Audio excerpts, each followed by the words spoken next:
What's up everybody, Pete with Auto Repair Tips. In this video, I'm working on an '07 Toyota Sienna van. Customer come in with an oil leak. We see that a lot when the change of seasons from summer to winter, winter to summer. Anything with rubber seems to want to start leaking. So in this video, I'm going to show you a common problem that all these vans have, and it's something you can do at home yourself and save yourself some money. Let's check it out. So if you look right here, this is your oil filter housing. There are two lines that come off it, right here, and they go up into the block. This whole thing can be bought as an assembly from the dealer. I'm sure you can get it aftermarket for a lot cheaper, but I don't think the quality is going to be there. My recommendation is going with the factory on this, because you got to think about it. This thing has been on this truck for over 250,000 miles. And you know, in my opinion, an aftermarket is just crap. You're not going to get that kind of life out of it. So in this video, you guessed it, I'm going to show you how you can do this job at home, save yourself a ton of labor, so you can buy that new part instead of the aftermarket part. Let's get into it. First thing we're going to do is go ahead and get the oil drained.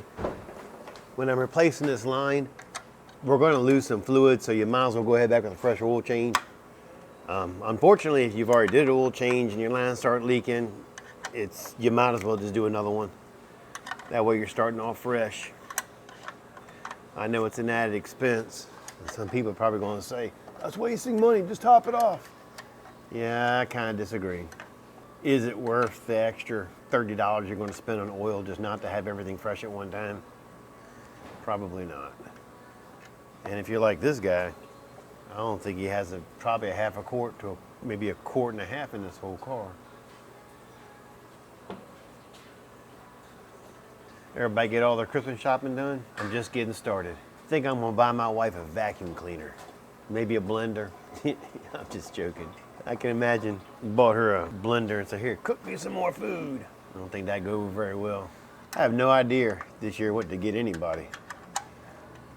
All my kids, I got one 14-year-old at home and all the rest are pretty much grown, married, and moved out. My 14-year-old, she's the easiest.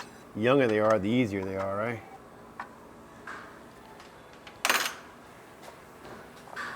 So I don't know about any of y'all, but when I grew up, we grew up believing in Santa. And I think she was up to 13 years old and she was still believing. I was like, oh my God.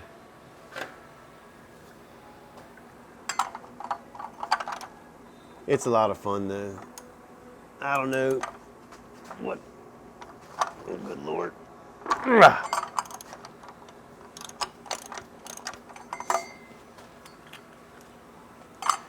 I miss the young days.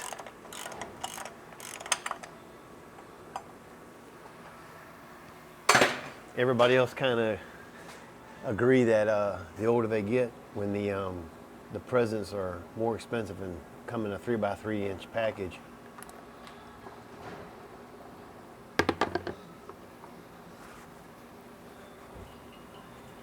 All right.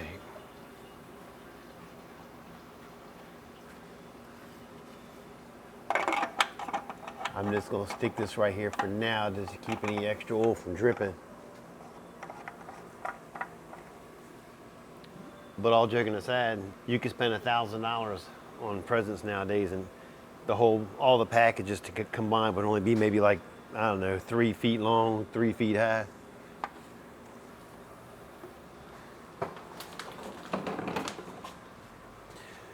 So, what we're going to do first, I'll try and get you a little bit closer. There's a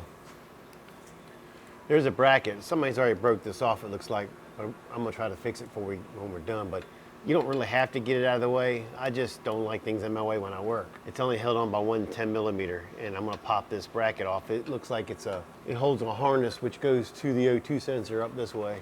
And like I said, you don't really need it out of the way, but I don't know, I think it's gonna be easier like getting to some of the nuts and bolts this way. Everybody attacks things differently when you're working.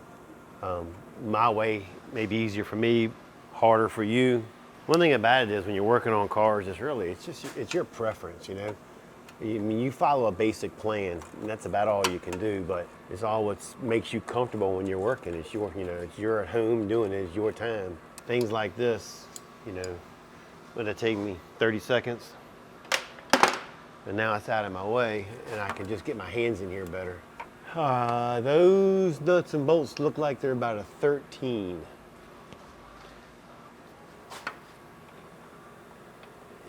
Bingo, that's what they are.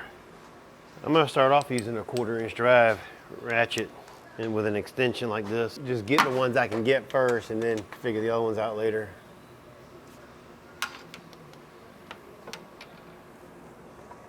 It's not a 13. I think it's a 12. The one up against the block, the top two are pretty easy to get to. The one down here, probably gonna take a swivel.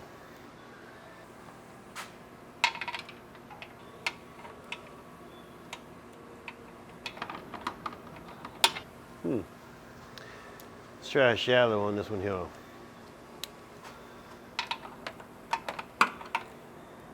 Ooh. Well, we got 2 of them out. Let's go over here and knock some of these out real quick.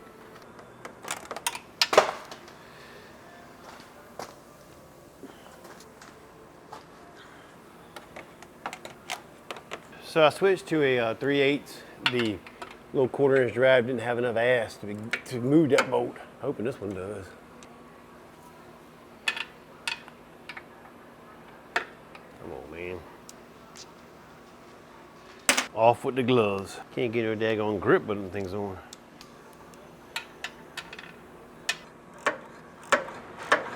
Damn, that bolt's in there. And that's what we didn't want to happen. Shoot. Rung off. All right, well, let me finish getting it off and then we'll have to regroup here to figure this out. We'll have to worry about that broken bolt at the end. Right now, let's try and get the rest of these off with no issues. One on the top. There's a nut on the top. That's coming out pretty easy. And if you're at home doing it and you run into problems like this, you just gotta be patient. No doubt about it. You know, it seems like all my videos that talk about being patient and things. I mean, you watch a lot of videos on YouTube and you see a guy go in there and everything goes smoothly. You know, that's a crock of crap. If you're working on cars, half the time something's rusted, something's broken, something's messed up. And that's just how it is. Not everything is as smooth. There's a little bracket right here. I think I can just bend the thing out of the way like that. And we'll bend it back when we're done. I won't tell nobody if you don't tell nobody. Got one bolt that snaps right here. All these are already loose. At least I'll be able to get to it. Get these off here. It was the actual bolt that went through. The other ones are fine. These are already loose. Oh well. The new ones they're metal. I guess even aftermarket went to that too. You probably figured that shit don't hold up. So it looks like we got one that's gonna be a booger. I'm gonna try to, and really if this hose wasn't there, the hose is there.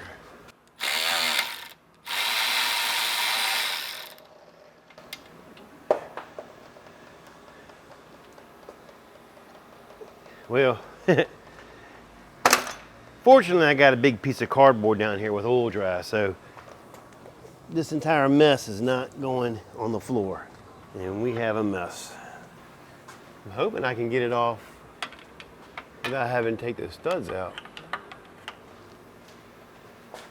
My wife's gonna love me tonight. But there's your bad hose. And they do have a redesign on this. Make sure you pull the metal gaskets off. I mean, you probably could reuse them. The new part does not come with the gaskets. You have to order them separately. They do keep them in stock, but for the cost, it's not worth the aggravation to leave the old ones on there. So let me show you what we're up against now. I don't think it's gonna be too big of a deal, but if you look right here, here's that broken stud.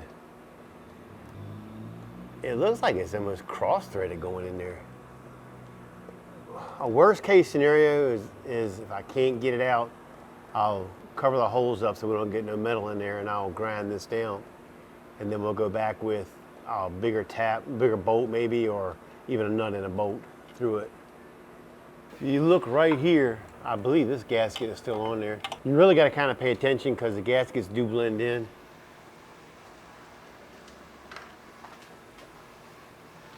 All right, so let's see what we're going to do about that. I think I may have something that might work. So I do have a stud remover. It looks kind of like this. It goes around the stud. I'm hoping there's enough stud there to get it out, but we use it on exhaust manifold bolts a lot when I'm taking them out. And there may be enough here to get it on. It may not be, I don't know. We're gonna try. Because it's gotta have enough to bite it. No, I don't think that's gonna work at all. So what I've done is I've stuffed a couple of rags in the holes here. I'm gonna take an angle grinder and I'm gonna try to put a little slit in here and maybe go in there with a straight head screwdriver and try to turn it out. Hopefully me cutting a slit in there will create a little bit of heat and then might loosen that bolt up a little bit. It's all based on hopes and prayers.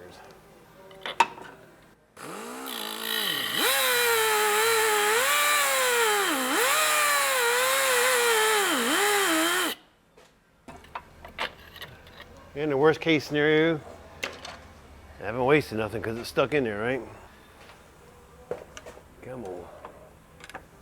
Well, I don't think it's gonna work, but.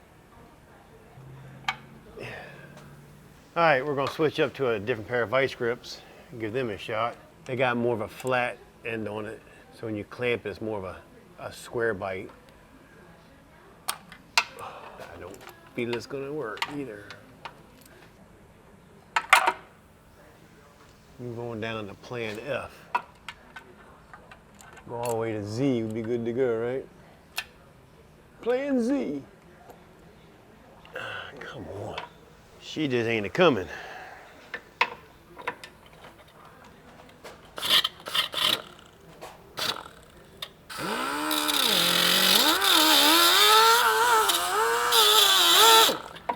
So if you're doing this, you gotta be super careful. If you end up screwing up this housing here, then you got to replace the whole damn thing. Which, is that a bad thing? I may end up just doing that. See how that thing comes. It comes way back here in the back there on top of the oil pan. I don't really want to get into all that. We don't want to do that. The last option I got is, what we're going to do is I'm going to have to grind it down smooth, flush more or less what I'm saying. Then we'll have to drill and tap it. So just make sure, again, you don't want to screw up this too bad. So if you get a die grinder, angle grinder, whatever you're going to use, just be real slow, cautious, and don't go but so fast. So as soon as you get down to where it's flush, stop.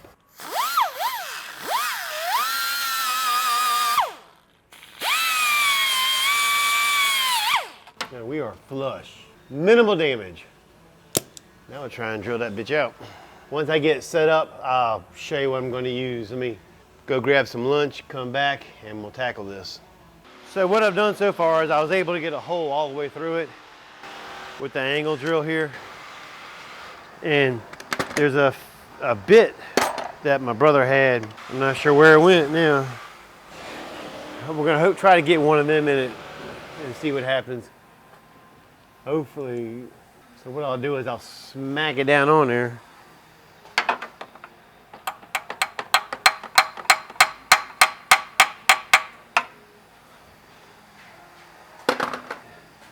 It's one of them jobs, you know, should have been like a 30-minute job, going to turn into a 4-hour job.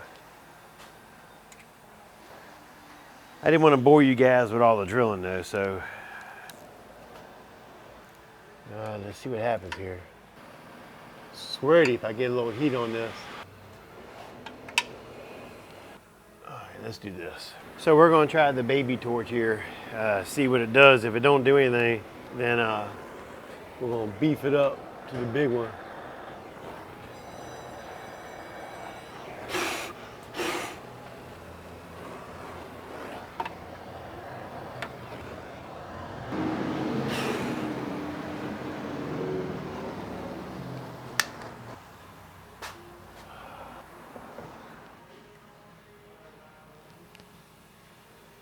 Come on, man. So close. So close. Hey, Bobby. You come here with some water and a fire extinguisher? Squirt bottle and a fire extinguisher. All right, here we go. I got my man behind me, Bob, with a fire extinguisher. Scared the shit out of me. I saw it. Oh my God. Just a little worried is all. Didn't want too much of a fling because I'm right here about all this shit. Can't see if it's moving or not. Bitch is in there. So let me show you what I've done. Here are the parts from the dealer. They've upgraded them to metal, so there's no more rubber lines.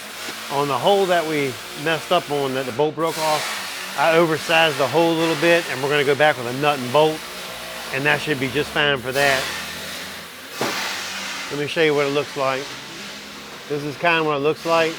I'll put a little bit of RTV right here, and we should be good to go.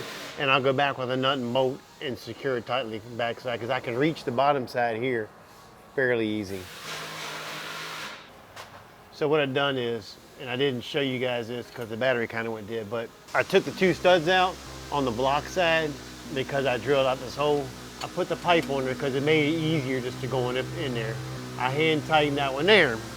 Then I went and found a bolt like this. So what I did was I put the nut and washer on a magnet, and on the housing I went behind it and held it in place, and I was able to get the bolt through and thread it on.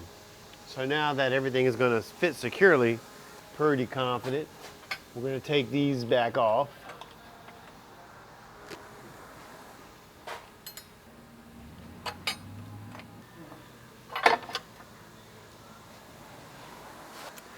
Take the two studs back off. Let me go ahead and get, for the umpteenth time, this freaking O2 wire out of the way. Keep them on the phone, hit my crap. So what I'm going to do on this bottom side right here, because just to make sure there's no issues and no imperfections, I'm going to clean it up real good with some brake clean. I'll go back with a little bit of our RTV just on the bottom side right here, just to make sure that we don't have any leakage.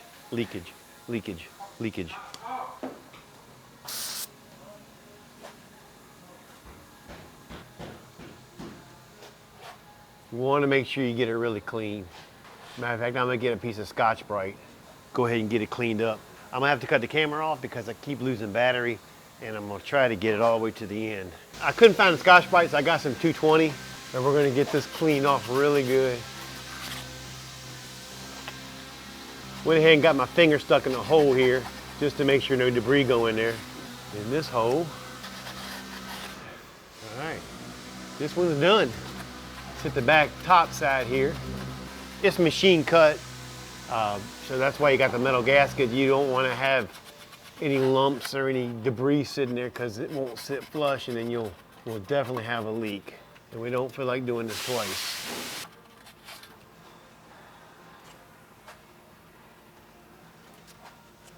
Get a little brake clean, wipe it off. Still got some up here though, around the stud. You call it a stud. By doing that repair that way, I'm gonna save the customer some big bucks. If you'd have went to the dealership, they probably would go ahead and try to charge you to replace the whole housing, and you'd be spending thousands of dollars.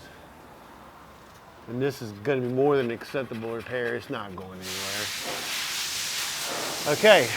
We are good on that. What I mean a little bit of RTV, I mean just a smidgen of RTV. Matter of fact, I can't even get none out. Hold on. Just a little bit right there in the bottom. Enough just to make a difference, you know what I'm saying? You feel me? Give me just a little more of this tube. All right, we're good. And this tube is done.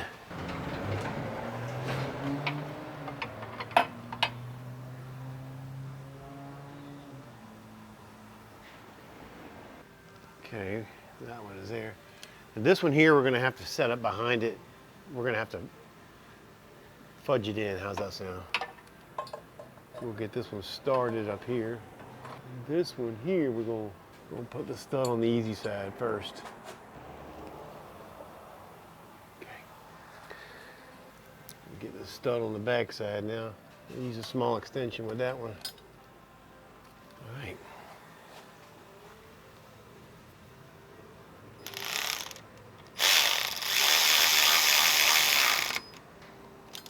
One, come on. too. So this is kind of the setup I went with on the bottom one. Like I said before, we're going to just kind of feed it through, start it using a magnet. All right. All right, let's go ahead and get the nuts started on the bottom one first.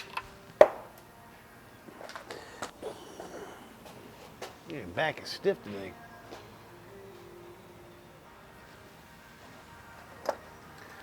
And get the nuts started on the top too. And thank the Lord that bolt didn't break. We had okay with that one. Once you get them all finger started, then you can go back and tighten them up. That is the easiest way to do that. So this is what the final repairs look like. If you look right up inside here, you can see. This is the bolt I was telling you about. We got through there good and secure. We're getting ready to put an oil and filter on it.